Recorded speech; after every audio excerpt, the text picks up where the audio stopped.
In this video, I will show you how to prepare a CAT40 shell mill arbor for importing into the SolidCAM components toolkit. So again, previous videos, I want to check the origin to see if it is at the gauge point. If not, I will need to create a point at the gauge point and make sure it's in the center of rotation. So from here, I'm going to create a coordinate system, and this will be, the position will be the origin, so I'll select that. And just to make sure, I'm going to make sure that the z-axis is normal to this back face. And that will be my mounting coordinate system. You don't have to rename this, but I'd like to do this just to keep my coordinate systems defined and labeled as I would use them in the import. So the next thing I want to do is create another coordinate system at the joint of this holder, and the joint is where the face mill or shell mill will snap to when you add it to the holder.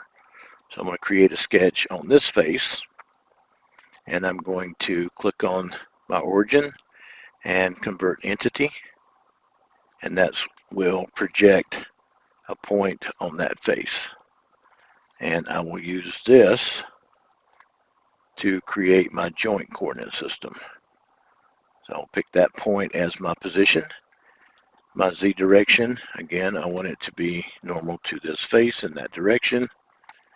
And I will accept that. Rename this to joint. And save this.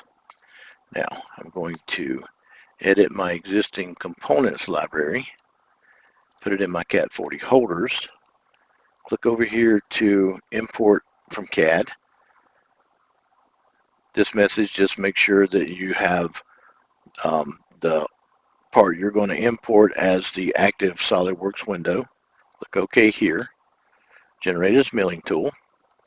I'm going to right click on this because this shows that it is a milling tool. I'm going to change it to a holder.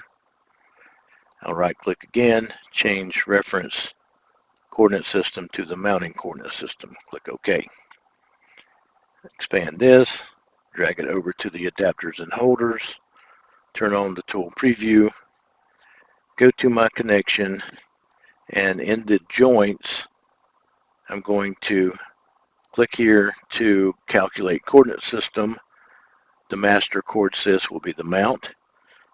The slave coordinate system is the joint. Click apply and OK. What that does is just calculates the distance between the two coordinate systems and applies that to the coordinate system joint window here.